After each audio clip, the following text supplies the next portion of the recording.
Mi nuera tuvo la frialdad de encerrarme afuera durante una noche de nevada intensa. Mi hijo ni siquiera intentó ayudarme.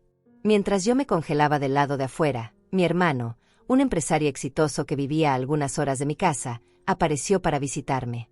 Cuando él me vio temblando, morada de frío, miró hacia mi casa, hizo una llamada y dijo: «Destruyanlo todo ahora». Pero déjenme contarles cómo llegué hasta aquí. Como una mujer de 64 años, terminó muriendo de frío en la puerta de su propia casa. Como la familia por la que lo sacrifiqué, todo decidió que yo ya no valía nada. Todo comenzó hace 3 años, cuando Diego trajo a Lucía a casa por primera vez. Yo estaba tan feliz ese día. Mi hijo finalmente había encontrado a alguien. Después de tantos años solo, después de tanto trabajo, finalmente tendría una familia propia. Yo preparé la mejor comida que pude. Limpié la casa hasta que brilló. Quería causar una buena impresión. Quería que ella supiera que era bienvenida. Lucía entró a mi casa con una sonrisa perfecta. Demasiado perfecta. Me abrazó. Me llamó suegrita con una voz dulce que ahora sé que era pura actuación. Diego estaba radiante. Nunca lo había visto tan enamorado. Y yo, como tonta, pensé que finalmente tendría la hija que nunca tuve. Qué equivocada estaba. Los primeros meses fueron normales. Lucía venía a visitarnos los fines de semana. Siempre traía algún postre comprado. Siempre me preguntaba cómo estaba. Siempre se ofrecía a ayudar en la cocina, aunque yo nunca la dejaba porque era mi invitada. Diego me decía que había encontrado a la mujer de su vida, que quería casarse con ella, que quería que vivieran aquí, conmigo, en esta casa grande donde él creció. Yo dije que sí sin pensarlo 2 veces. Esta casa tiene 4 habitaciones. Espacio de sobra. Y además, me encantaba la idea de no estar sola. Desde que enviudé hace 10 años, esta casa se sentía demasiado vacía. Demasiado silenciosa. Tener a Diego de vuelta en casa, tener una nuera, tal vez algún día tener nietos. Eso era todo lo que yo quería. Se casaron 6 meses después. Fue una boda pequeña pero bonita. Yo pagué la mitad de todo. No tenía mucho dinero, pero tenía algunos ahorros guardados. Quería que mi hijo tuviera un día especial. Quería que Lucía supiera que la aceptaba como parte de la familia. Gasté casi $5,000 en esa boda. Dinero que había ahorrado durante años trabajando en la lavandería del hospital. Lucía lloró cuando le di el cheque. Me abrazó. Me dijo que yo era la mejor suegra del mundo.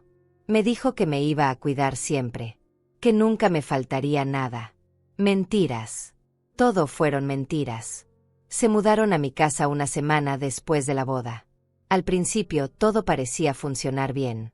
Yo les di la habitación principal, la más grande, la que tenía baño privado. Yo me quedé con mi antigua habitación, la más pequeña, la que estaba al final del pasillo. No me importaba. Era mi hijo. Era su esposa. Ellos merecían comodidad. Los primeros días fueron extraños pero manejables. Lucía reorganizó la cocina sin preguntarme.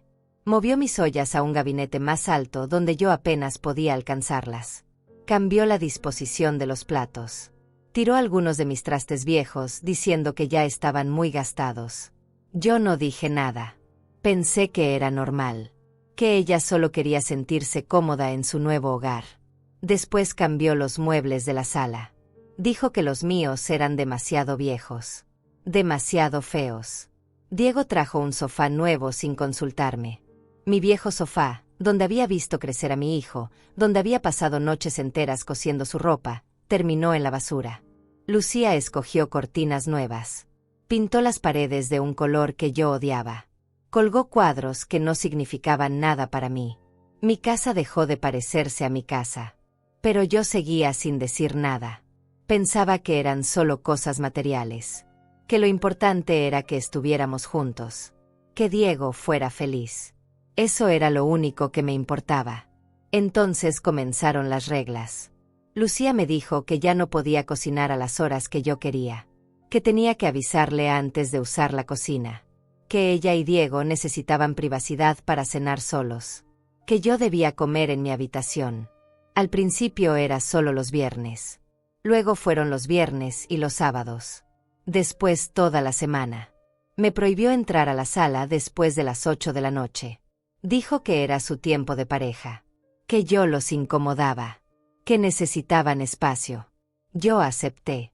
Me quedaba en mi habitación viendo la televisión vieja que tenía ahí, escuchando sus risas desde el otro lado de la pared, sintiéndome como una extraña en mi propia casa. Diego nunca dijo nada. Cuando yo intentaba hablar con él, cuando le preguntaba si todo estaba bien, él solo me decía que no exagerara, que Lucía tenía razón, que yo debía entender que ellos eran una pareja y necesitaban su espacio, que yo debía adaptarme. Adaptarme. Esa palabra la escuché 1000 veces.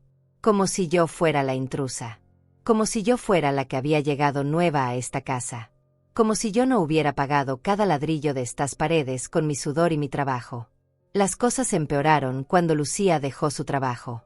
Dijo que estaba muy estresada, que necesitaba un descanso, que Diego ganaba suficiente para mantenerlas a las dos. Yo no dije nada, aunque sabía que el sueldo de Diego apenas alcanzaba. Él trabajaba en una tienda de repuestos de autos.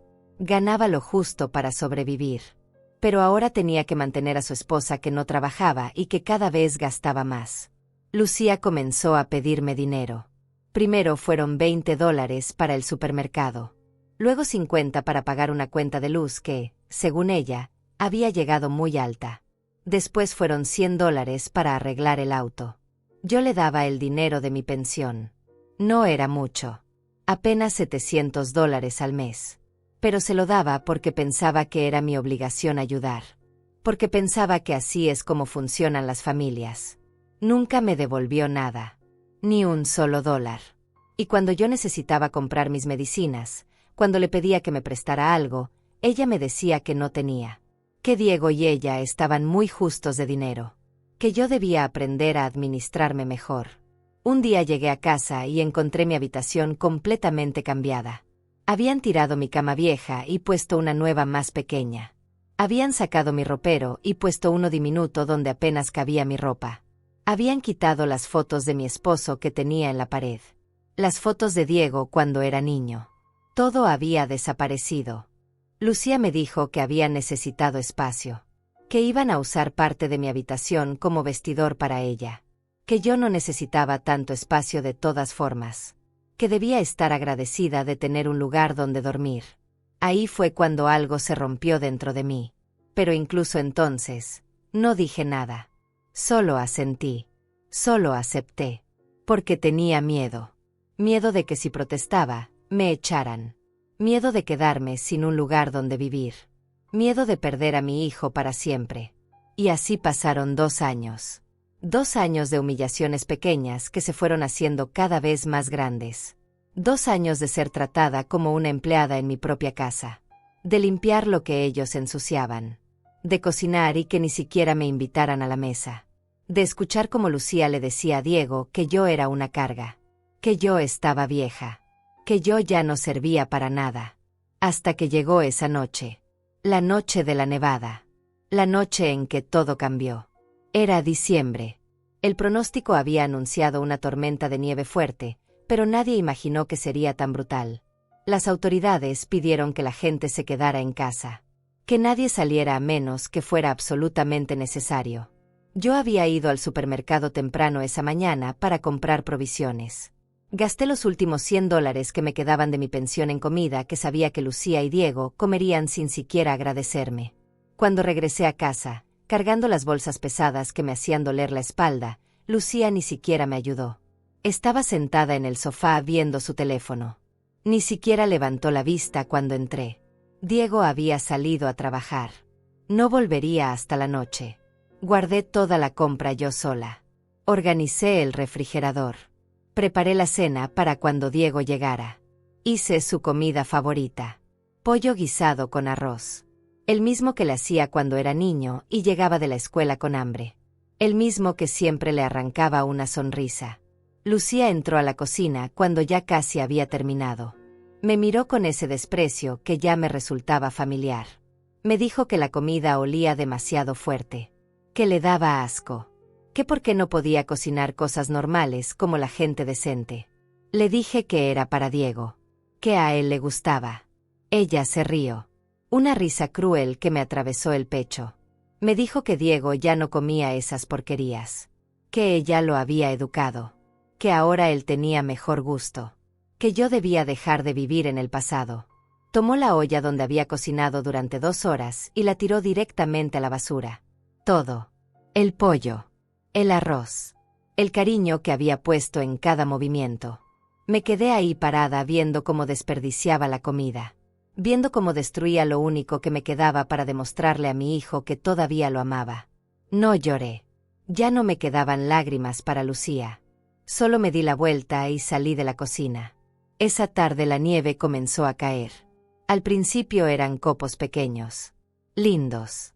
Pero en cuestión de horas se convirtió en una tormenta violenta. El viento golpeaba las ventanas con fuerza. La temperatura bajó tanto que podías ver tu propio aliento dentro de la casa. Yo me puse mi suéter más grueso y me quedé en mi habitación. No quería problemas. No quería darle a Lucía más razones para tratarme mal. Diego llegó cerca de las 7 de la noche. Escuché su voz en la sala. Escuché cómo Lucía le contaba su versión de lo que había pasado. Le dijo que yo había cocinado algo horrible. Que había desperdiciado comida. Que ella tuvo que tirarlo todo porque olía mal. Diego no preguntó mi versión. No vino a mi habitación a verificar si yo estaba bien. Simplemente le creyó a ella. Como siempre. A las 8 de la noche, Lucía tocó mi puerta. Cuando abrí, tenía esa sonrisa falsa que usaba cuando quería algo. Me dijo que se les había acabado el café. Que si podía ir a la tienda de la esquina a comprar. Le dije que estaba nevando muy fuerte.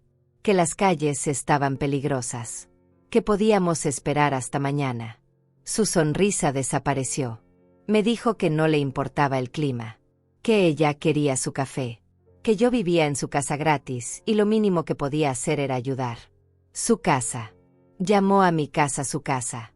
Después de todo lo que yo había hecho. Después de todo lo que había sacrificado. Diego apareció detrás de ella. Le pregunté con la mirada si de verdad quería que saliera con esa tormenta. Él solo se encogió de hombros. Me dijo que no era para tanto. Que la tienda estaba a solo 2 cuadras. Que estaría bien. Me puse mi abrigo viejo. El que tenía casi 15 años y ya no abrigaba como antes. No tenía otro. Lucía se había deshecho de mi abrigo meses atrás diciendo que estaba muy feo. Me até una bufanda alrededor del cuello. Me puse guantes que tenían agujeros en los dedos. Tomé los $20 que Lucía me extendió con esa mano perfecta con uñas perfectas que nunca había trabajado un solo día. Salí a la tormenta. El frío me golpeó como una pared sólida. La nieve caía tan fuerte que apenas podía ver. El viento me empujaba hacia atrás con cada paso que daba. Mis pies se hundían en la nieve que ya tenía casi medio metro de altura. Cada respiración me quemaba los pulmones. Cada paso me costaba más esfuerzo que el anterior. Llegué a la tienda después de lo que pareció una eternidad. Estaba a punto de cerrar. El encargado me miró sorprendido. Me preguntó qué hacía afuera con ese clima. Le dije que necesitaba café. Él negó con la cabeza, pero me vendió lo que necesitaba. Me dijo que me apurara en volver a casa. Que esta tormenta iba a empeorar. El camino de regreso fue peor. Mucho peor. La nieve ahora me llegaba casi hasta las rodillas. Mis piernas de 64 años apenas podían moverse. El frío me calaba hasta los huesos. Mis manos dentro de los guantes rotos ya no sentían nada. Mi cara ardía. Mis labios estaban tan secos que sangraban. Tardé casi 40 minutos en recorrer esas 2 cuadras. 40 minutos de infierno helado. 40 minutos preguntándome si llegaría viva. 40 minutos maldiciendo el día en que acepté que Lucía viviera en mi casa. Cuando finalmente llegué a la puerta, apenas podía sostenerme en pie. Toqué el timbre con dedos temblorosos. Nadie abrió. Toqué de nuevo. Nada. Golpeé la puerta con el puño. 1 vez. 2 veces. 10 veces. Nadie venía. Grité el nombre de Diego. Le supliqué que abriera. Mi voz se perdió en el aullido del viento. Seguí golpeando. Seguí gritando. Podía ver las luces encendidas. Podía ver las sombras moviéndose adentro. Sabía que estaban ahí. Sabía que me escuchaban. Y entonces lo entendí. No iban a abrir. Me habían enviado a morir en esa tormenta. O al menos Lucía lo había hecho. Y Diego, mi hijo, el niño que había crecido en mi vientre, que había mamado de mi pecho, que había dormido en mis brazos cuando tenía pesadillas, ese Diego había decidido que no valía la pena desobedecer a su esposa para salvar a su madre. Seguí golpeando hasta que mis nudillos sangraron. Seguí gritando hasta que mi voz se quebró. Pasó media hora. 1 hora. Mis piernas cedieron y caí de rodillas en la nieve. Ya no sentía el frío. Eso era malo. Sabía que era malo. Significaba que mi cuerpo se estaba rindiendo. Que la hipotermia estaba ganando. Me acurruqué contra la puerta tratando de robar algo del calor que se escapaba por debajo. Cerré los ojos. Pensé en mi vida. En todo lo que había sacrificado. En todos los años trabajando dobles turnos en el hospital para darle a Diego una buena educación. En las noches sin dormir cuidándolo cuando estaba enfermo. En la comida que dejé de comer para que él pudiera comer más. En los sueños que abandoné para que él pudiera cumplir los suyos. Y esto era lo que recibía a cambio. Morir congelada en la puerta de mi propia casa mientras mi hijo me ignoraba desde adentro. Escuché un motor. Luces atravesaron la cortina de nieve. Un auto se detuvo frente a la casa. Una puerta se abrió. Pasos en la nieve. Una voz que conocía tan bien como la mía propia. Alfredo. Mi hermano menor. El que había salido de este pueblo hace 30 años para hacer fortuna en la ciudad. El que se había convertido en un empresario exitoso. El que manejaba varias empresas y tenía más dinero del que yo podría imaginar. El que vivía a 4 horas de aquí, pero que siempre encontraba tiempo para llamarme cada semana. No lo había visto en 6 meses. Había estado viajando por trabajo. Yo no le había contado nada de lo que estaba pasando. No quería preocuparlo. No quería que pensara que yo era una fracasada. Que no podía ni siquiera mantener una buena relación con mi propia familia. Pero ahora estaba aquí. Y me estaba viendo. Me estaba viendo morada de frío. Temblando. Casi muerta en la nieve frente a mi propia casa. Se arrodilló junto a mí. Dijo mi nombre con una voz que nunca le había escuchado. Una mezcla de horror y furia. Me tocó la cara con manos cálidas. Me preguntó qué había pasado. ¿Qué estaba haciendo aquí afuera? ¿Por qué no estaba adentro de la casa? No pude responder. Mis labios no se movían. Mi lengua estaba congelada. Solo pude señalar la puerta. Solo pude mirarlo con ojos que sabía que lo decían todo. Alfredo se levantó. Miró hacia mi casa. Hacia las luces cálidas. Hacia las ventanas donde podía verse el resplandor del televisor. Sacó su teléfono. Marcó un número. Esperó. Y entonces dijo esas palabras que cambiarían todo. Destruyanlo todo ahora. Alfredo colgó el teléfono y me levantó en sus brazos como si no pesara nada. Me cargó hasta su auto. El calor dentro del vehículo me golpeó con tanta fuerza que dolió. Encendió la calefacción al máximo. Me quitó el abrigo mojado. Me envolvió en una manta gruesa que tenía en el asiento trasero. Me frotó las manos tratando de devolverles la vida. No me preguntó nada más. No necesitaba explicaciones. Podía ver todo lo que necesitaba saber en mi cara. En mis manos moradas. En mi ropa empapada. En el hecho de que yo estaba afuera muriendo mientras las luces de mi casa brillaban cálidas y acogedoras. Salió del auto y caminó hacia la puerta principal. Golpeó con fuerza. Una fuerza que hizo temblar toda la estructura. Golpeó de nuevo. Y de nuevo. Hasta que finalmente la puerta se abrió. Lucía apareció con una expresión molesta. Como si alguien la hubiera interrumpido en medio de algo importante. Como si fuera un inconveniente tener que abrir la puerta de su propia casa. Pero cuando vio a Alfredo, su expresión cambió. Reconoció el traje caro. Los zapatos de marca. El reloj que brillaba en su muñeca. El auto lujoso estacionado en la calle. Su cerebro calculador trabajó rápido. Puso su mejor sonrisa. Esa sonrisa falsa que yo conocía tan bien. Le preguntó quién era. Alfredo no sonrió de vuelta. Le dijo su nombre. Le dijo que era el hermano de Ofelia. Le preguntó por qué su hermana estaba afuera congelándose. Lucía parpadeó. Abrió la boca. La cerró. Buscó una mentira rápida. Dijo que yo había salido a comprar café, que acababan de darse cuenta de que no había regresado, que estaban a punto de salir a buscarme. Mentiras. Todo mentiras que salían de su boca con la misma facilidad con la que respiraba. Alfredo la miró fijamente. Le dijo que yo llevaba más de una hora afuera, que había golpeado la puerta, que había gritado pidiendo ayuda, que ellos la habían ignorado deliberadamente. Le preguntó si sabía que eso podría haberme matado. Si entendía que dejar a una persona de 64 años afuera durante una tormenta de nieve era intento de homicidio. Lucía retrocedió. Su sonrisa se desvaneció. Diego apareció detrás de ella. Mi hijo. Mi traidor hijo que me había dejado morir. Cuando me vio en el auto envuelta en la manta, algo pasó por su rostro. Culpa tal vez. O tal vez solo sorpresa de que yo todavía estuviera viva. Alfredo le preguntó si era Diego. Mi hijo asintió. Alfredo le dijo que debería darle vergüenza. Que cómo era posible que dejara a su propia madre afuera para morir. ¿Qué clase de hombre hace eso? Diego trató de explicar.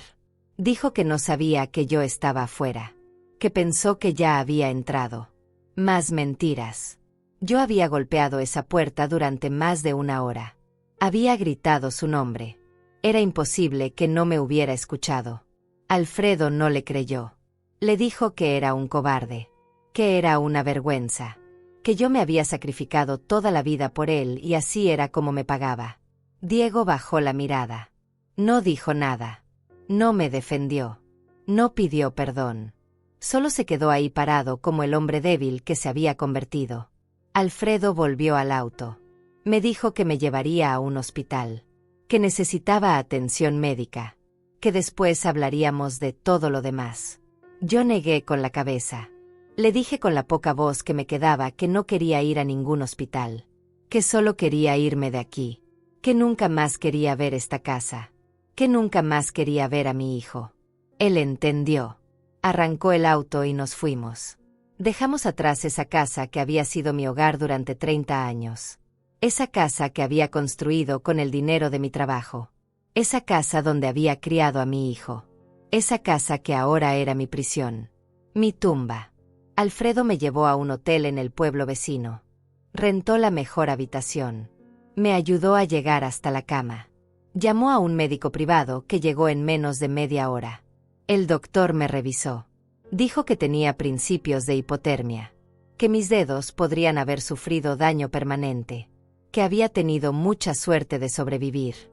Suerte. Esa palabra sonaba ridícula. No había nada de suerte en lo que me había pasado. Solo crueldad. Solo abandono. Solo la traición de las dos personas que se suponía debían cuidarme. El médico me dio medicamentos. Me puso suero. Me dijo que debía descansar. Que en unos días estaría mejor. Se fue dejándome con Alfredo. Mi hermano se sentó en la silla junto a mi cama. Me tomó la mano.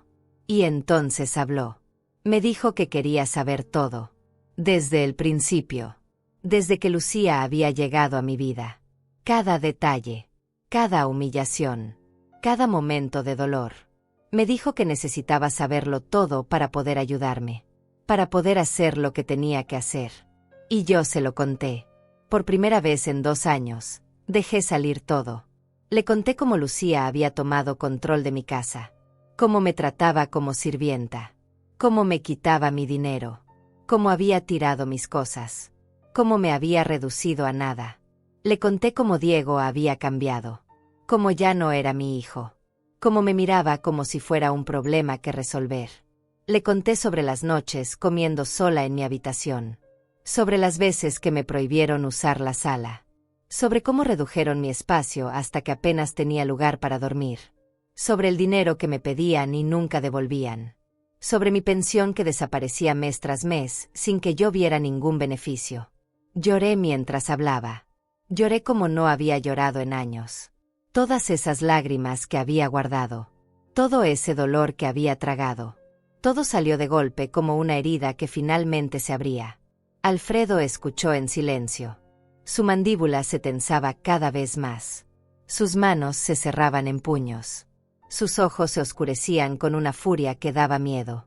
Cuando terminé de hablar, se quedó callado por un largo rato. Luego se levantó. Caminó hacia la ventana. Miró hacia la noche todavía nevada. Me dijo que tenía que confesarme algo. Algo que nunca me había contado. Me dijo que esa casa, mi casa, no era realmente mía. No legalmente. Cuando papá murió hace 20 años, nos dejó esa propiedad a los dos. A mí y a él. 50% para cada uno. Pero él nunca había querido su parte. Me dijo que la casa era mía. Que yo la había cuidado. Que yo había vivido ahí toda mi vida. Que él no la necesitaba. Pero nunca habíamos hecho el papeleo legal para transferir su parte a mi nombre. La propiedad seguía estando a nombre de los dos. Y ahora, me dijo, eso iba a ser útil. Muy útil. Me explicó que legalmente él era copropietario de esa casa. Que tenía tanto derecho como yo a decidir quién vivía ahí. Que Diego y Lucía no tenían ningún derecho legal. Que habían estado viviendo ahí solo por mi permiso. Y ahora que él sabía lo que me habían hecho, ese permiso estaba revocado. Me dijo que la llamada que había hecho afuera de la casa no era solo palabras. Que había contactado a sus abogados. Que ya estaban preparando documentos. Que mañana mismo empezarían acciones legales.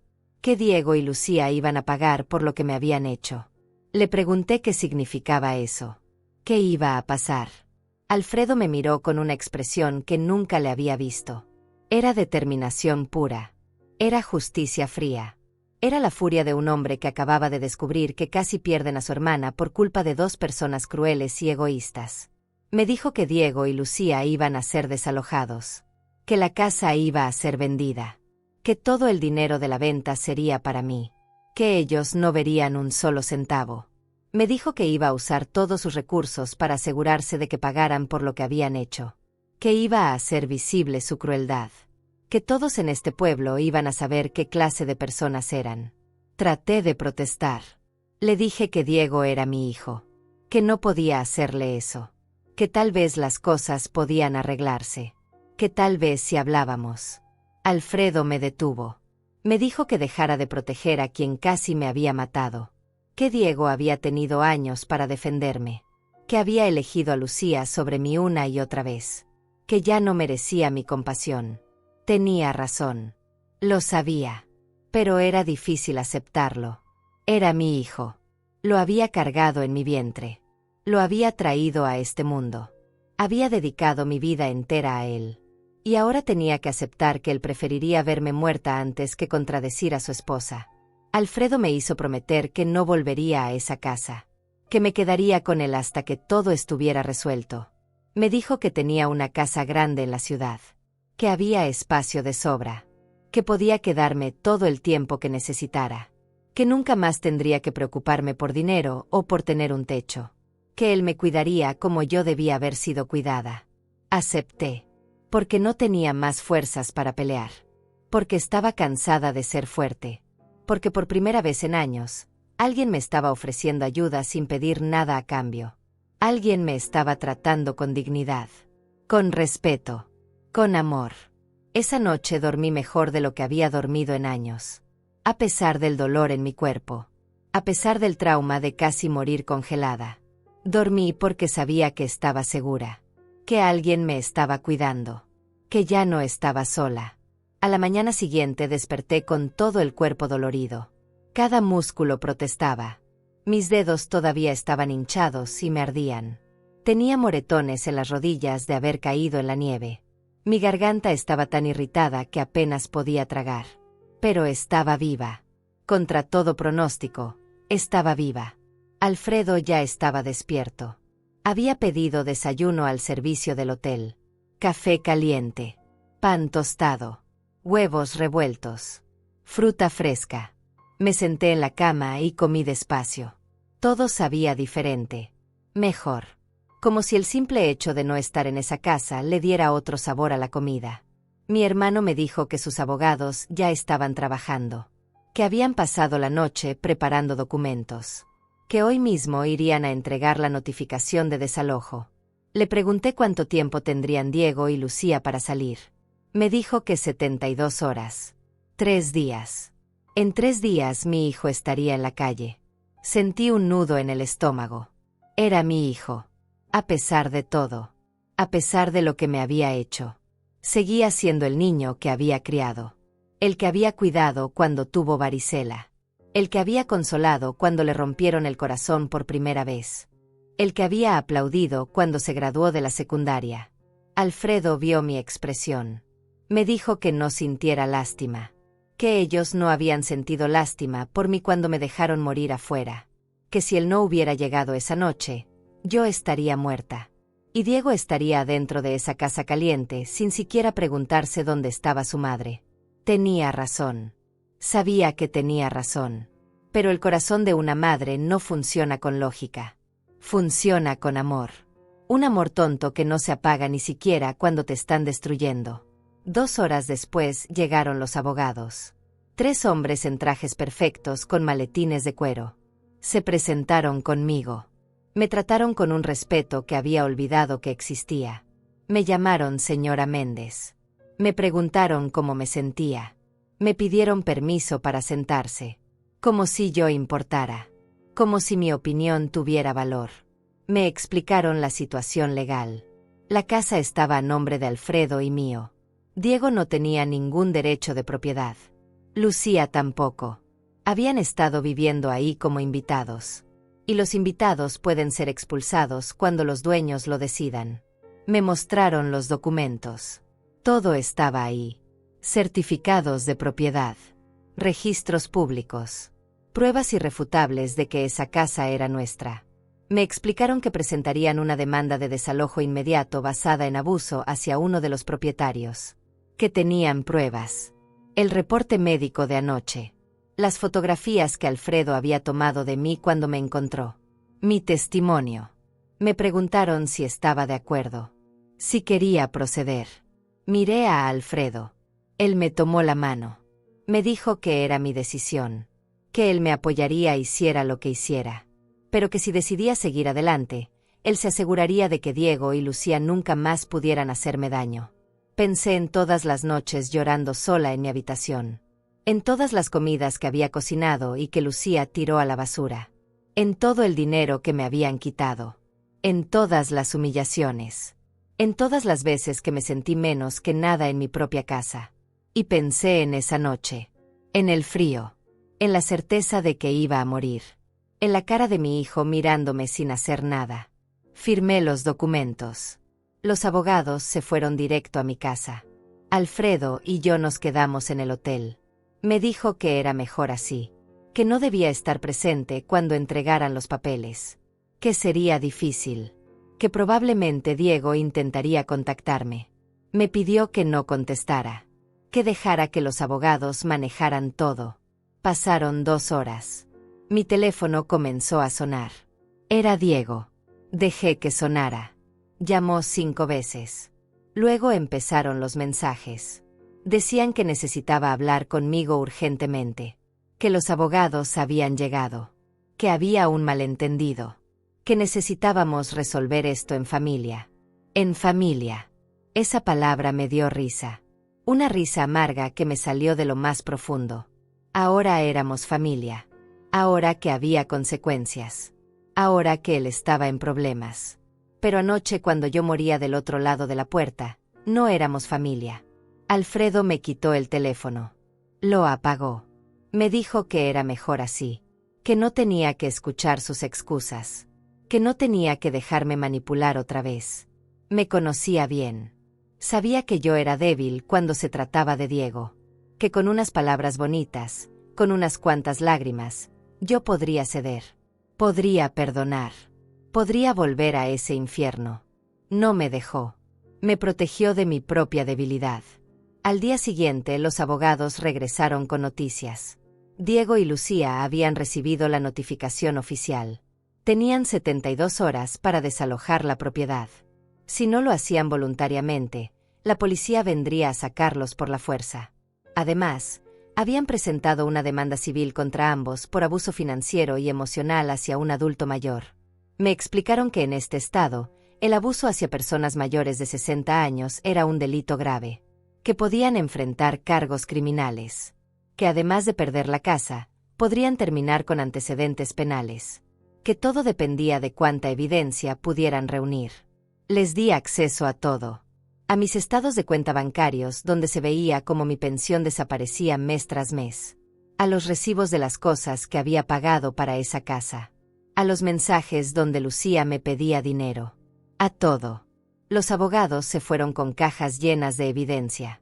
Alfredo me dijo que había hecho lo correcto, que ahora solo quedaba esperar, que la justicia seguiría su curso, que Diego y Lucía recibirían exactamente lo que merecían.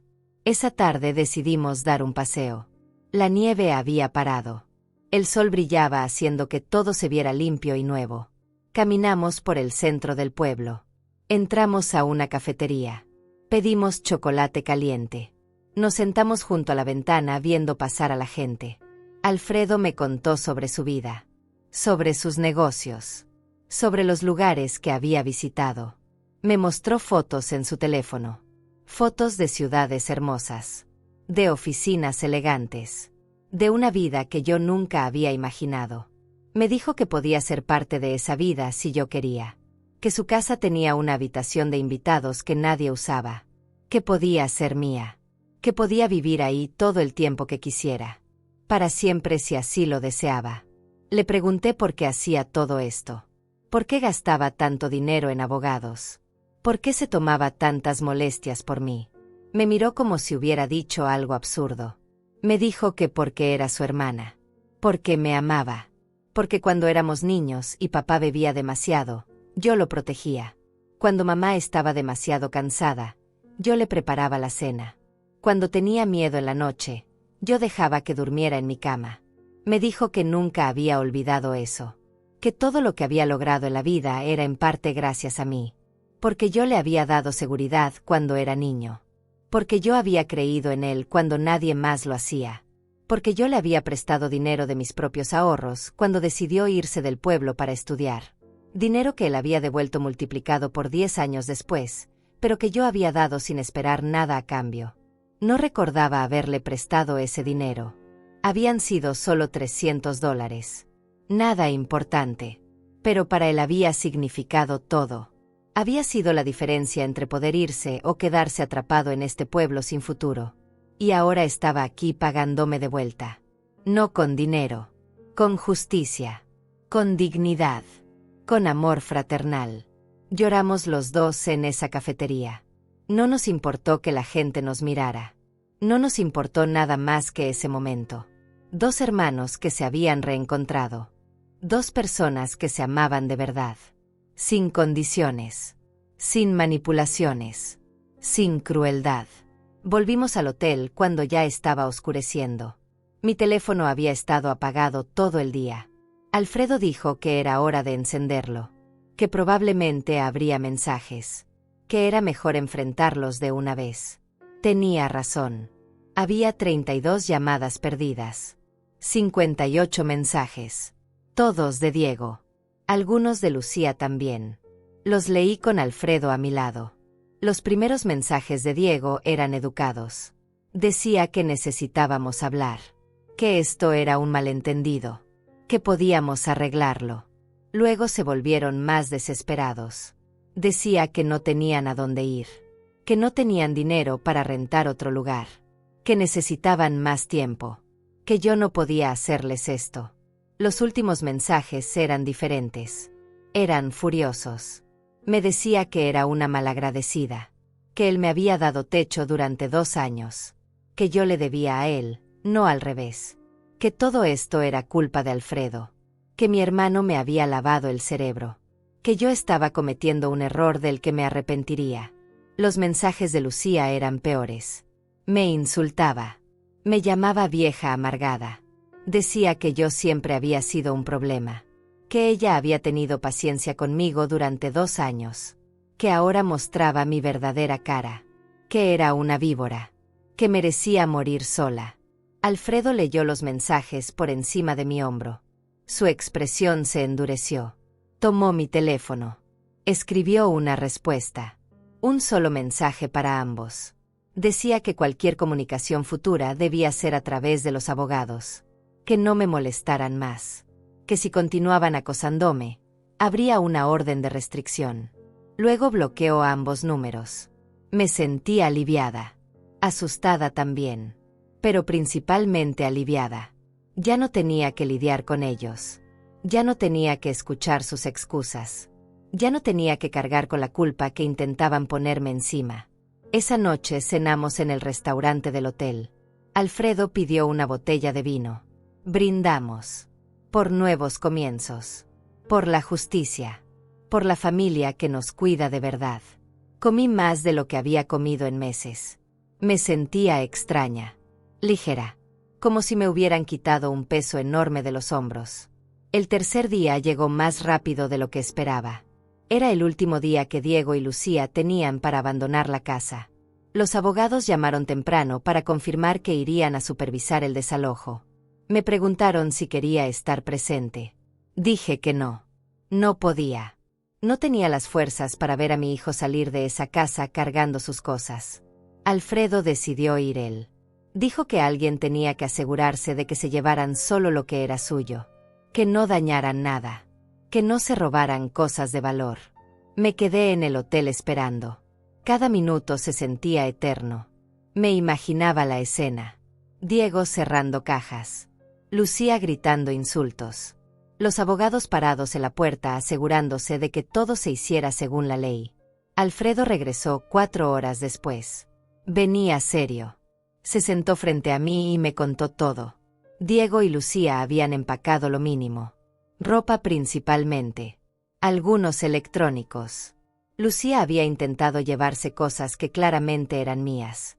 El juego de platos de porcelana que me había regalado mi madre. Las sábanas nuevas que yo había comprado con mi pensión. Incluso intentó llevarse joyas que habían sido de mi abuela. Los abogados la detuvieron. Le explicaron que solo podía llevarse lo que pudiera demostrar que había comprado ella. Lucía gritó. Dijo que todo en esa casa era suyo. Que ella había transformado ese lugar. Que yo no merecía nada. Los abogados no se inmutaron. Le dieron una lista de lo que podía llevarse. Solo eso y nada más. Diego estuvo callado todo el tiempo. No protestó. No defendió a su esposa. Solo empacó sus cosas en silencio. Alfredo dijo que se veía destruido. Que tenía ojeras profundas. Que parecía haber envejecido 10 años en 3 días. Pero no mostró arrepentimiento. No preguntó por mí. No mandó ningún mensaje. Solo se fue.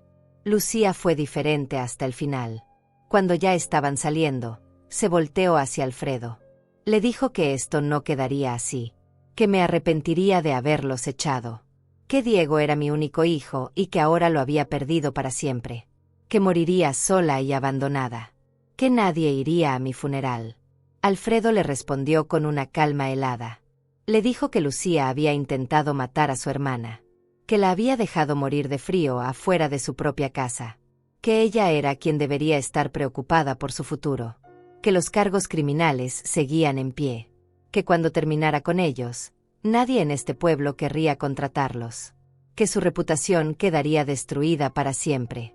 Lucía palideció. Finalmente entendió que esto era real. Que no había vuelta atrás. Que había subestimado al hermano rico de la vieja a la que había torturado durante 2 años. Se subió al auto de Diego sin decir nada más. Se fueron. Y la casa quedó vacía. Los abogados hicieron un inventario completo de lo que quedaba. Tomaron fotos de cada habitación. Documentaron todo. Alfredo trajo algunas de mis cosas personales al hotel. Ropa. Fotografías. Documentos importantes. El resto quedaría en la casa hasta que se vendiera. Me mostró las fotos que había tomado. Mi casa se veía diferente sin ellos. Más grande. Más limpia. Pero también más triste. Cada habitación guardaba recuerdos. La cocina donde había enseñado a Diego a hacer galletas. La sala donde le había leído cuentos antes de dormir. El jardín donde había jugado cuando era niño. Lloré viendo esas fotos. No por Diego. No por Lucía. Sino por todo lo que había perdido. Por los años que no volvería. Por la familia que pensé que tendría y nunca tuve. por la vejez tranquila que había imaginado y que me fue arrebatada. Alfredo me dejó llorar. No intentó consolarme con palabras vacías. Solo estuvo ahí. Me abrazó cuando lo necesité. Me trajo té caliente. Me recordó que respirara. Que esto pasaría. Que el dolor eventualmente se volvería más pequeño. 2 días después, los abogados trajeron más noticias. Habían presentado formalmente los cargos criminales contra Diego y Lucía. Abuso financiero hacia un adulto mayor. Negligencia que puso en riesgo la vida. Apropiación indebida de fondos. La lista era larga. Cada cargo estaba respaldado con evidencia sólida. Me explicaron que el caso era muy fuerte. Que tenían los registros bancarios mostrando cómo mi pensión desaparecía mes tras mes. Que tenían el reporte médico de la noche de la nevada. Que tenían las fotografías de mis manos moradas y mi cuerpo hipotérmico. Que tenían mensajes de texto donde Lucía me pedía dinero. Que tenían testigos que habían visto cómo me trataban. La vecina de al lado, la señora Carmen, había dado testimonio. Dijo que muchas veces me había visto sacando la basura tarde en la noche. Que me había escuchado llorar a través de las paredes. Que una vez me vio comiendo sola en el jardín trasero en pleno invierno porque no me dejaban usar el comedor. Que había querido ayudar pero no sabía cómo. Que se sentía culpable por no haber hecho nada antes. No le guardaba rencor. Entendía que la gente no quiere meterse en problemas familiares ajenos. Pero su testimonio era valioso. Demostraba que el abuso no era algo que yo estaba inventando. Que otras personas lo habían visto. Que era real. Los abogados también habían contactado al dueño de la tienda donde trabajaba Diego. Le preguntaron sobre los ingresos de mi hijo. Resultó que Diego había estado mintiendo. No ganaba lo que decía ganar. Su sueldo era mucho menor. Apenas alcanzaba para sobrevivir. Lo que significaba que todo el dinero que Lucía gastaba en ropa cara, en salidas, en caprichos, venía de mi pensión. De los $700 mensuales que yo recibía y que desaparecían casi inmediatamente. Hicieron los cálculos. Durante 2 años, Lucía me había quitado aproximadamente $15,000. $15,000 que eran míos. Que necesitaba para mis medicinas. Para mi comida. Para mi futuro. $15,000 que ella había gastado sin remordimiento mientras me reducía a nada. Alfredo estaba furioso cuando escuchó esa cifra. Dijo que agregaría eso a la demanda civil.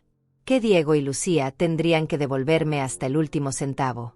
Con intereses. Que se aseguraría de que pasaran años pagando esa deuda. Le pregunté si todo esto era necesario. Si no era demasiado. Él me miró con una expresión que no admitía discusión. Me dijo que esto no era venganza. Que era justicia.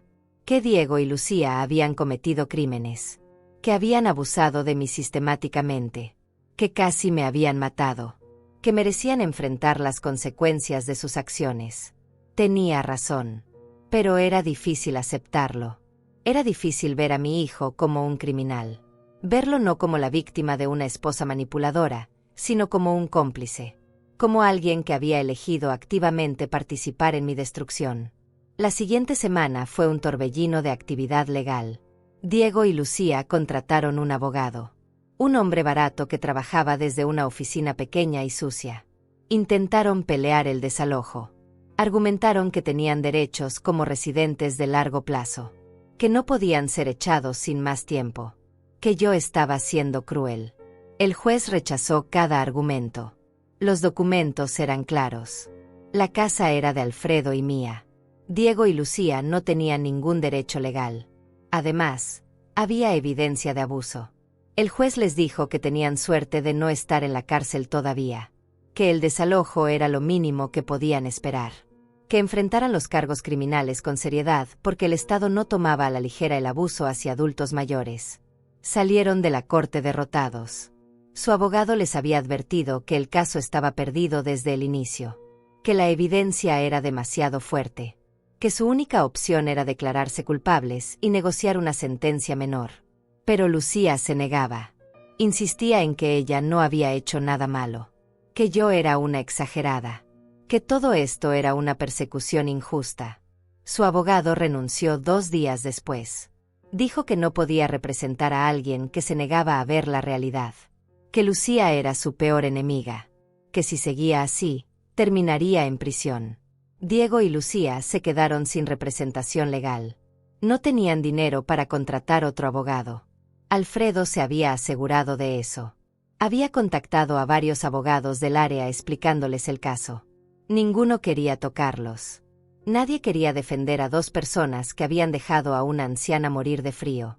Alfredo también había hablado con el jefe de Diego. Le explicó la situación. Le mostró la evidencia.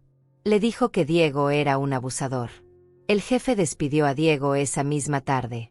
Dijo que no podía tener empleados con cargos criminales pendientes, que era malo para el negocio, que Diego debía buscar trabajo en otro lado. Diego intentó conseguir empleo en otras tiendas del pueblo. Nadie lo contrató. Alfredo se había asegurado de que todos supieran lo que había hecho. En un pueblo pequeño como este, las noticias viajan rápido. Todos conocían la historia de la señora Méndez que casi murió congelada mientras su hijo la ignoraba desde adentro de la casa. Nadie quería asociarse con eso. Lucía tampoco podía conseguir trabajo. Nunca había trabajado realmente. No tenía habilidades. No tenía experiencia. Y ahora tenía una reputación destruida. Las mujeres del pueblo la señalaban en la calle. La llamaban monstruo. Le gritaban que debería darle vergüenza. Que cómo había podido hacer eso a una pobre anciana. Se mudaron a un apartamento horrible en las afueras del pueblo. Un lugar con paredes delgadas y techo que goteaba. Alfredo sabía dónde vivían. Se aseguró de saberlo.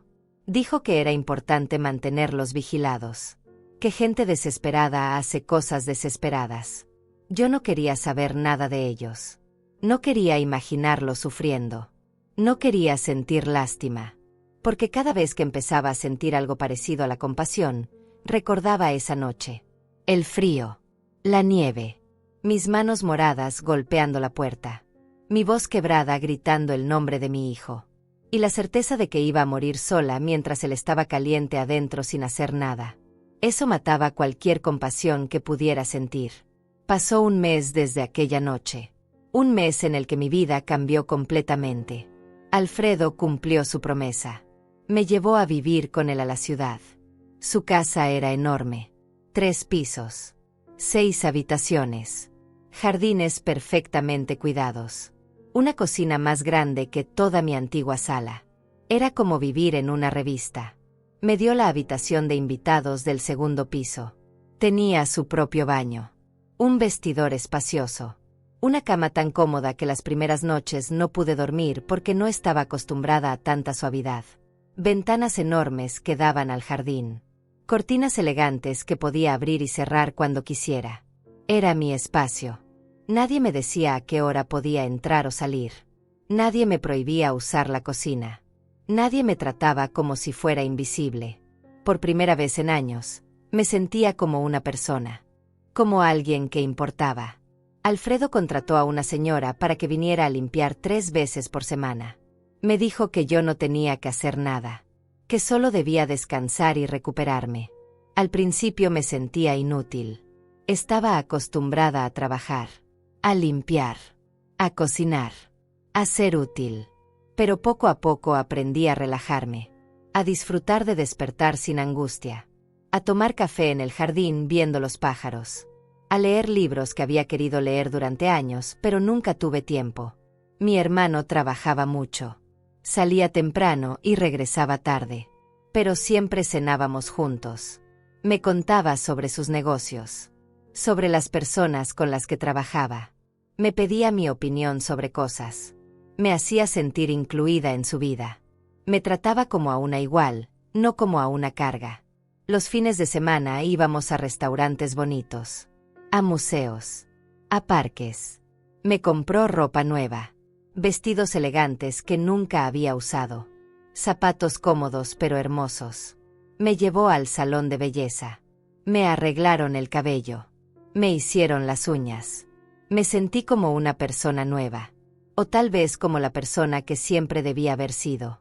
Pero la tranquilidad no duró para siempre. Los abogados llamaron. El juicio estaba programado. Diego y Lucía finalmente habían aceptado la realidad. No tenían abogado. No tenían dinero. No tenían defensa. Pero aún así querían pelear. O al menos Lucía quería. Diego ya se había rendido. Me preguntaron si estaría dispuesta a testificar, a pararme frente a un juez y contar todo lo que me habían hecho, a ver a Diego a los ojos y decirle cuánto daño me había causado. La idea me aterraba. Pero Alfredo me dijo que era necesario, que sin mi testimonio, el caso sería más débil, que necesitaban escuchar de mi propia voz lo que había sufrido. Acepté, porque ya no era la mujer débil que había sido, porque ya no iba a proteger a quien me había destruido, porque merecía justicia, y Diego y Lucía merecían pagar. El día del juicio llegó más rápido de lo que esperaba. Alfredo me acompañó a la corte. Me tomó de la mano mientras entrábamos al edificio. Las cámaras nos esperaban afuera. La historia se había vuelto noticia local. La anciana que casi murió congelada. El hijo cruel que la ignoró. El hermano millonario que llegó a salvarla. Era el tipo de historia que a los medios les encanta. Entramos a la sala. Era más pequeña de lo que imaginaba. Había filas de bancas de madera. Un estrado donde estaba el juez. Y ahí, en la mesa de los acusados, estaban ellos. Diego y Lucía. Mi hijo se veía terrible. Había perdido peso. Tenía el rostro demacrado. Ojeras profundas. El traje que llevaba estaba arrugado y le quedaba grande. Ya no era el hombre seguro que había sido. Era una sombra. Un fantasma de quien fue. Lucía se veía peor. Su cabello perfectamente arreglado ahora estaba descuidado. Las uñas que siempre mantenía impecables estaban rotas. La ropa cara había sido reemplazada por algo barato y mal ajustado. Pero lo peor era su expresión. Ya no había arrogancia. Solo miedo. Miedo puro de lo que estaba por venir. Cuando me vieron entrar, Diego bajó la mirada. No pudo sostenerme la vista ni un segundo. Lucía me miró con odio. Un odio tan intenso que podía sentirlo atravesando la sala. Pero ya no me daba miedo. Ya no tenía poder sobre mí. El juicio comenzó. El fiscal presentó el caso. Habló de abuso sistemático hacia un adulto mayor vulnerable. Presentó evidencia. Los registros bancarios. El reporte médico de la noche de la nevada. Las fotografías de mis manos moradas. Los testimonios de vecinos. Todo estaba ahí. Cada pieza construyendo un caso irrefutable. Luego me llamaron a mí. Me levanté con las piernas temblorosas. Caminé hacia el estrado. Juré decir la verdad. Me senté. Y el fiscal comenzó a preguntar. Me preguntó cómo había comenzado todo. Le conté sobre el día que Diego trajo a Lucía a casa. Sobre cómo poco a poco fueron tomando control de mi vida. Sobre las humillaciones diarias. Sobre el dinero que desaparecía. Sobre cómo me redujeron a nada en mi propia casa. Me preguntó sobre la noche de la nevada. Tuve que hacer una pausa. Respirar profundo. Y entonces conté todo. Como Lucía me mandó a comprar café en medio de la tormenta. Como cuando regresé, nadie abrió la puerta. Como golpeé y grité durante más de una hora. Como sentí que iba a morir. Como acepté mi muerte sola y congelada mientras mi hijo estaba del otro lado de la puerta ignorándome. Mi voz se quebró varias veces. Lloré. Pero no paré. Conté cada detalle. Cada momento de dolor. Cada instante de abandono. Y cuando terminé, la sala estaba en completo silencio. El juez me miraba con una expresión que no podía descifrar. El fiscal asintió satisfecho. Y Diego finalmente me miró. Tenía lágrimas corriendo por su rostro. Pero ya era demasiado tarde para las lágrimas. El abogado defensor intentó hacerme preguntas. Era un defensor público que le habían asignado a Diego y Lucía cuando no pudieron pagar uno privado. Se veía joven. Nervioso. Como si no quisiera estar ahí. Me preguntó si era cierto que Diego me había ofrecido quedarme en la casa. Le dije que sí, pero que esa casa era mía desde el principio. Que él no me estaba haciendo ningún favor. Me preguntó si Lucía alguna vez me había golpeado físicamente. Le dije que no. Que su crueldad era más sutil. Más calculada. que me destruyó sin necesidad de tocarme. Me preguntó si yo había exagerado lo de la noche de la nevada. Si tal vez ellos no me habían escuchado. Si tal vez había sido un accidente. Lo miré directamente. Le dije que había golpeado esa puerta durante más de una hora.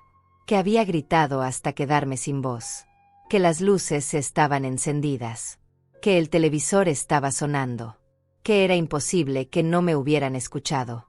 El abogado se quedó sin preguntas. Me dejó ir. Volví a mi asiento junto a Alfredo. Mi hermano me apretó la mano. Me susurró que lo había hecho bien. Que había sido valiente. Que estaba orgulloso de mí. Después llamaron a la señora Carmen, mi antigua vecina. Ella contó lo que había visto durante esos 2 años. Cómo me había visto sacando la basura tarde en la noche porque no me dejaban hacerlo durante el día. Como una vez me vio comiendo en el jardín trasero en pleno invierno. Como escuchaba discusiones a través de las paredes.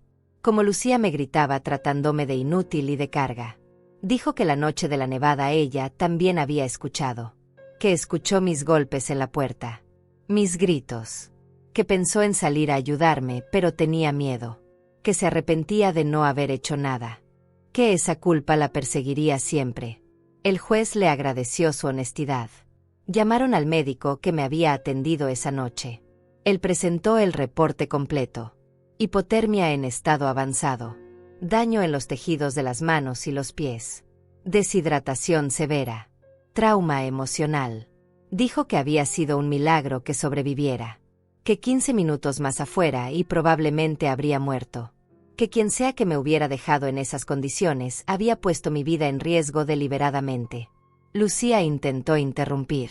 Gritó que eso era mentira. Que ella no sabía que yo estaba afuera. Que todo esto era una conspiración. El juez le ordenó silencio. Le advirtió que un estallido más y la sacarían de la sala. Lucía se calló pero seguía temblando de rabia. Después vino lo peor para ellos. El fiscal presentó los registros bancarios. Mostró cómo durante 2 años, mi pensión de $700 mensuales desaparecía casi inmediatamente después de ser depositada. Mostró transferencias a la cuenta de Lucía. Retiros en cajeros que yo nunca había hecho. Compras en tiendas de ropa cara. En restaurantes.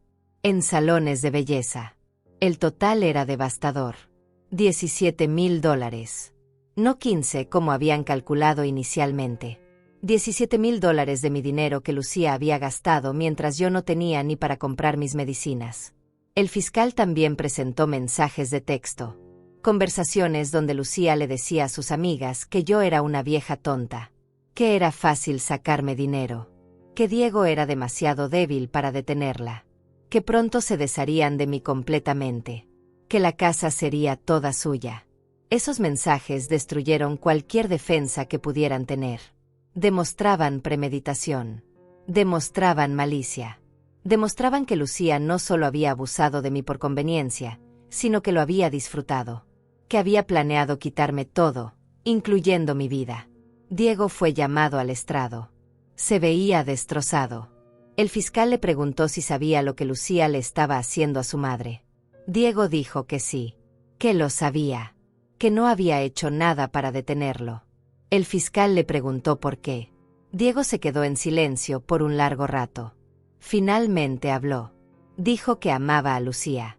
Que ella lo había amenazado con dejarlo si él me defendía. Que tenía miedo de quedarse solo. Que eligió su matrimonio sobre su madre. Que sabía que estaba mal, pero lo hizo de todas formas. Dijo que se arrepentía. Que no podía dormir. Que la imagen de mi cara esa noche lo perseguía cada segundo. El fiscal le preguntó sobre la noche de la nevada específicamente. Le preguntó si me había escuchado golpear la puerta. Diego asintió. Dijo que sí. Que me había escuchado perfectamente. Que Lucía le dijo que me ignorara. Que yo solo estaba siendo dramática. Que volvería a entrar eventualmente. Le preguntó cuánto tiempo pasó antes de que se diera cuenta de la gravedad de la situación. Diego dijo que más de 1 hora. Que cuando finalmente fue a revisar, vio a Alfredo cargándome al auto. Que en ese momento supo que había cometido el peor error de su vida. Que había dejado morir a su propia madre. Lloró en el estrado. Lágrimas reales. Dolor real. Pero ya no significaban nada para mí. Había tenido 2 años para arrepentirse. 2 años para defenderme. 2 años para ser el hijo que yo necesitaba. Y no lo hizo. Eligió a Lucía cada vez. Me eligió a mí solo cuando ya era demasiado tarde. Lucía fue la última en testificar. Se negó a admitir culpabilidad. Dijo que yo era una mentirosa. Que todo era una actuación. Que yo había planeado esto desde el principio para quedarme con la casa. Que Alfredo y yo estábamos confabulados. Que ella era la verdadera víctima. El fiscal le mostró los mensajes. Los registros bancarios. Las fotografías. Le preguntó cómo explicaba todo eso. Lucía dijo que los mensajes eran sacados de contexto. Que el dinero era un préstamo que pensaba devolver. Que las fotografías estaban manipuladas. Mentira tras mentira que nadie creía. El juez había escuchado suficiente. Dio por terminado el testimonio de Lucía. Llamó a un receso de 1 hora para deliberar. Alfredo y yo salimos a tomar aire. Los periodistas nos rodearon. Alfredo les dijo que no haríamos declaraciones hasta que hubiera un veredicto. Nos escoltó de vuelta adentro. La hora pasó lentamente. Finalmente el juez regresó. Todos nos pusimos de pie. Diego y Lucía estaban pálidos. Sabían lo que venía. Todo el mundo lo sabía. El juez habló. Dijo que en sus 30 años como juez, raramente había visto un caso tan claro de abuso hacia un adulto mayor. Que la evidencia era abrumadora. Que la crueldad demostrada era casi incomprensible. Que Diego y Lucía habían traicionado la confianza más básica que existe entre una madre y su hijo. Declaró a ambos culpables de todos los cargos. Abuso financiero. Negligencia criminal. Poner en riesgo la vida de un adulto mayor. Apropiación indebida de fondos. La lista completa. Lucía gritó. Dijo que esto era injusto. Que el sistema estaba corrupto. Que Alfredo había comprado al juez. Los guardias tuvieron que sujetarla. Diego solo bajó la cabeza. Aceptó su culpabilidad en silencio. El juez procedió a dictar sentencia. Para Lucía, como la principal instigadora, 5 años de prisión. Además, una orden de pagar los $17,000 de restitución más intereses y daños punitivos. El total ascendía a casi $40,000. También una orden de restricción permanente. No podría acercarse a mí nunca más. Para Diego, por su complicidad, 3 años de prisión. La misma restitución financiera. La misma orden de restricción. El juez dijo que su culpabilidad era menor porque había sido manipulado por Lucía, pero que aún así había tomado decisiones conscientes que pusieron mi vida en riesgo. Que un hijo tiene el deber de proteger a su madre, y él había fallado completamente. Diego comenzó a llorar. Lucía seguía gritando. Los guardias se los llevaron. Lucía luchaba. Insultaba. Prometía venganza. Diego solo caminaba como un hombre muerto. Como alguien que ya había perdido todo. El juez se dirigió a mí. Me dijo que lamentaba lo que había pasado. Que ninguna madre debería sufrir lo que yo sufrí. Que esperaba que esta sentencia me diera algo de paz. Que pudiera comenzar a sanar. Le agradecí. Mi voz apenas salía. Alfredo me abrazó. Los abogados nos felicitaron. Habíamos ganado. Justicia completa. Total. Pero no sentía victoria. Solo sentía vacío. Mi hijo iría a prisión. El niño que había crecido en mi vientre. El que había sido mi razón de vivir durante tanto tiempo. Pasaría 3 años encerrado por lo que me había hecho. Parte de mí quería sentir lástima.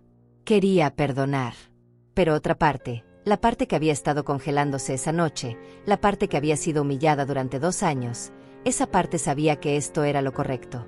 Que Diego necesitaba pagar. Que Lucía necesitaba pagar. Que la justicia, aunque dolorosa, era necesaria. Salimos de la corte. Las cámaras nos esperaban. Esta vez Alfredo hizo una declaración breve. Dijo que la justicia se había cumplido. Que esperaba que este caso sirviera como advertencia. Que el abuso hacia adultos mayores no sería tolerado. Que las familias tienen la obligación de cuidar, no de destruir. Regresamos a casa. Esa noche no pude dormir. Seguía viendo la cara de Diego cuando escuchó su sentencia. Seguía escuchando los gritos de Lucía. Seguía sintiendo ese vacío en el pecho donde alguna vez estuvo mi hijo. Pero también sentía algo más. Algo que no había sentido en años. Dignidad. Respeto propio. La certeza de que valía algo. De que merecía ser tratada bien. De que ya no aceptaría menos de lo que merecía. Pasaron 2 semanas después del juicio. 2 semanas en las que intenté procesar todo lo que había pasado. Alfredo me dio espacio. No me presionó para hablar. Solo estuvo ahí cuando lo necesité. Los abogados llamaron con más noticias. La casa finalmente se había vendido. Un matrimonio joven la había comprado por $180,000. Era un buen precio. Mejor de lo que esperábamos. Como copropietarios, Alfredo y yo recibiríamos $90,000 cada uno. $90,000. Era más dinero del que había visto en toda mi vida. Alfredo me dijo que era mío para hacer lo que quisiera. Que podía invertirlo. Ahorrarlo. Gastarlo. Lo que mi corazón deseara. Me sugirió que guardara la mayor parte. Que lo pusiera en una cuenta que me generara intereses. Que así tendría seguridad financiera por el resto de mi vida. Hice lo que me aconsejó. Invertí $70,000. Los otros 20,000 los dejé disponibles. Por primera vez en mi vida tenía dinero. No dependía de nadie. No tenía que pedir permiso para comprar lo que necesitaba. Era libre. También llegó la primera orden de pago de la restitución. Diego y Lucía tenían que pagarme $40,000 en total. Obviamente no tenían esa cantidad. El juez había ordenado que pagaran en cuotas mensuales una vez que salieran de prisión y consiguieran trabajo. Serían pagos de $500 al mes. Les tomaría años pagar todo. Alfredo dijo que probablemente nunca vería ese dinero completo. Que gente como Diego y Lucía encontraría maneras de evadir el pago. Que podían declararse en bancarrota. Que podían simplemente desaparecer. Pero al menos la orden existía. Al menos legalmente tenían esa deuda conmigo. Un mes después del juicio recibí una carta. Era de Diego. Me llegó desde la prisión donde estaba cumpliendo su sentencia. Alfredo me preguntó si quería leerla. Le dije que no estaba segura. Él me dijo que era mi decisión. Que podía leerla o podía quemarla sin abrirla. Que cualquier cosa que eligiera estaría bien. La dejé sobre mi tocador durante 3 días. La miraba cada mañana. Me preguntaba qué diría. Si serían excusas. Si sería más manipulación. Si sería un intento de hacerme sentir culpable. Finalmente, en una noche que no podía dormir, la abrí. La carta era larga. 5 páginas escritas con letra temblorosa. Diego escribía que lo lamentaba. Que no había día en que no pensara en aquella noche. Que me veía en sus sueños golpeando la puerta. Que escuchaba mi voz llamándolo. Que se despertaba gritando mi nombre. Escribió que entendía si nunca podía perdonarlo. Que no merecía mi perdón. Que había sido el peor hijo del mundo. Que había traicionado todo lo que yo le había enseñado. Que había elegido el amor de una mujer sobre el amor de su madre y que ahora vivía con las consecuencias. Decía que en la prisión había tenido tiempo de pensar. De ver su vida con claridad. Que se había dado cuenta de que Lucía nunca lo había amado realmente. Que solo lo había usado. Que lo había manipulado para tener una casa gratis y una fuente de dinero fácil. Que cuando ya no le fui útil, ella planeó deshacerse de mí completamente. Diego escribió que había presentado los papeles de divorcio. Que no quería nada más con Lucía. Que ella le había destruido la vida. Que por su culpa había perdido a su madre. Que eso era imperdonable. Me pedía que lo visitara. Que necesitaba verme. Que necesitaba decirme todo esto en persona. Que entendía si yo no quería. Que respetaría mi decisión. Pero que por favor considerara darle una oportunidad de disculparse cara a cara. Terminaba la carta diciendo que me amaba. Que siempre me había amado. Que el dinero que Lucía me quitaba, él no lo sabía. Que los abusos peores, él no los veía. Que había sido ciego y cobarde. Que cuando saliera de prisión dedicaría el resto de su vida a compensarme. Que si yo se lo permitía, Volvería a ser el hijo que yo merecías. Doblé la carta. La guardé en el cajón. No lloré. No sentí nada en particular. Solo un vacío frío donde alguna vez había estado mi amor de madre. Alfredo me preguntó qué decía. Le conté. Me preguntó qué iba a hacer. Le dije que no lo sabía. Que parte de mí quería creerle. Quería pensar que Diego realmente se arrepentía. Pero otra parte recordaba. Recordaba cada humillación. Cada momento de dolor. Y sobre todo, recordaba esa noche. Mi hermano me dijo que no tenía que decidir ahora. Que podía tomar todo el tiempo que necesitara. Que si eventualmente decidía perdonar a Diego, él lo respetaría. Pero que si decidía no volver a verlo nunca, también lo respetaría. Que esta era mi decisión y nadie más podía tomarla por mí. Pasaron 2 meses más. No respondí la carta de Diego. Él escribió otras 3. Cada una más desesperada que la anterior. Cada una suplicando una oportunidad de hablar conmigo. Las guardé todas sin abrir. No estaba lista. Tal vez nunca lo estaría. Lucía también escribió. Una sola carta llena de insultos y amenazas. Decía que cuando saliera de prisión me encontraría. Que me haría pagar por haberle arruinado la vida. Que Alfredo y yo pagaríamos caro. Los abogados la reportaron. Lucía recibió más tiempo a su sentencia por amenazas desde prisión. Ahora cumpliría 7 años en lugar de 5. Su estupidez no tenía límites. Incluso encerrada seguía siendo la misma persona cruel y vengativa. Pero ya no me daba miedo. Ya no tenía poder sobre mí. Mi vida comenzó a normalizarse. Alfredo me presentó a sus amigos. Gente exitosa y amable que me trataba con respeto. Me invitaban a cenas. A eventos sociales. A reuniones donde se hablaba de negocios y de arte y de política. Yo, que había pasado los últimos años siendo tratada como basura, ahora estaba rodeada de gente que valoraba mi opinión. Conocí a otras mujeres de mi edad. Mujeres que también habían sufrido. Que habían perdido a sus esposos. Que habían sido maltratadas por sus hijos. Que entendían exactamente lo que yo había vivido. Formamos un grupo de apoyo informal. Nos reuníamos los martes para tomar café y hablar. Para reír. Para llorar cuando era necesario. Una de ellas, Hortensia, se convirtió en mi mejor amiga. Ella había pasado por algo similar con su hija. Su historia era diferente, pero el dolor era el mismo. Nos entendíamos sin necesidad de explicar. Su presencia me ayudó a sanar de maneras que no sabía que necesitaba. Comencé a hacer cosas que nunca había hecho. Fui a clases de pintura. Descubrí que no era mala. Mis cuadros no ganarían premios, pero me daban paz. Me inscribí en un club de lectura. Leí libros que me hicieron pensar. Que me hicieron sentir. Que me recordaron que todavía estaba viva. Alfredo me llevó de viaje. Fuimos a la costa. Vi el océano por primera vez en 30 años. Sentí la arena bajo mis pies.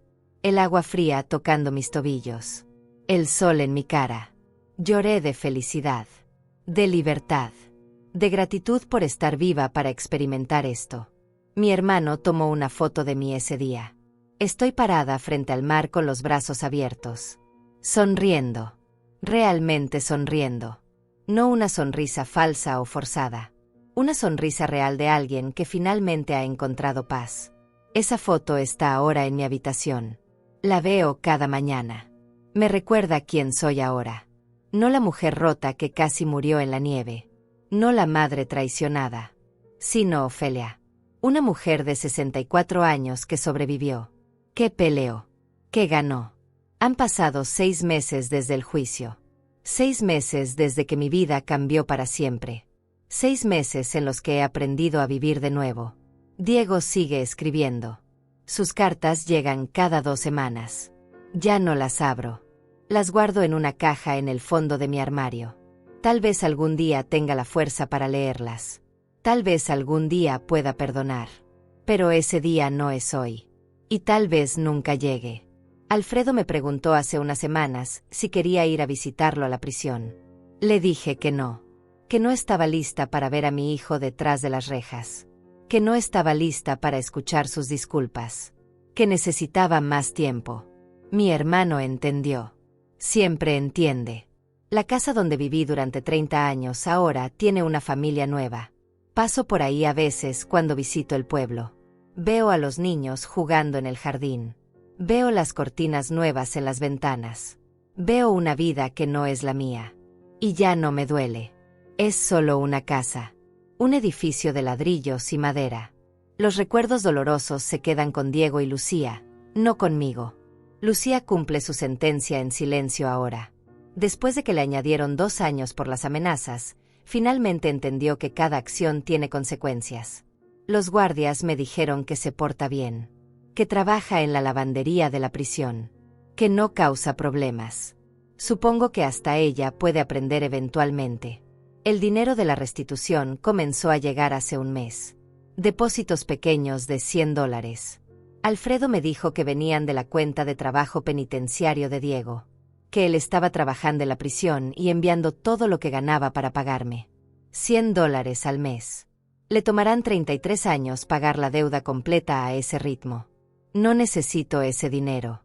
Tengo mis $90,000 invertidos. Tengo mi pensión. Tengo más que suficiente. Pero los acepto de todas formas. No porque necesite el dinero, sino porque Diego necesita pagar. Necesita sentir el peso de lo que hizo. Necesita trabajar durante años recordando por qué lo hace. Mi vida ahora es tranquila, pacífica. Me despierto cuando quiero. Desayuno en el jardín cuando hace buen tiempo. Leo mis libros. Pinto mis cuadros. Salgo con Hortensia los martes. Ceno con Alfredo cada noche. Es una vida simple, pero es mía. Completamente mía. Conocí a un hombre hace 2 meses. Se llama Arturo. Tiene 68 años. Es viudo como yo. Nos conocimos en el club de lectura. Es amable. Educado. Me hace reír. Me invitó a cenar la semana pasada. Fui. Pasamos 3 horas hablando de libros y de la vida. Me acompañó a casa y me dio un beso en la mejilla al despedirse. Alfredo me molesta diciendo que tengo un pretendiente. Le digo que no sea ridículo, que somos solo amigos.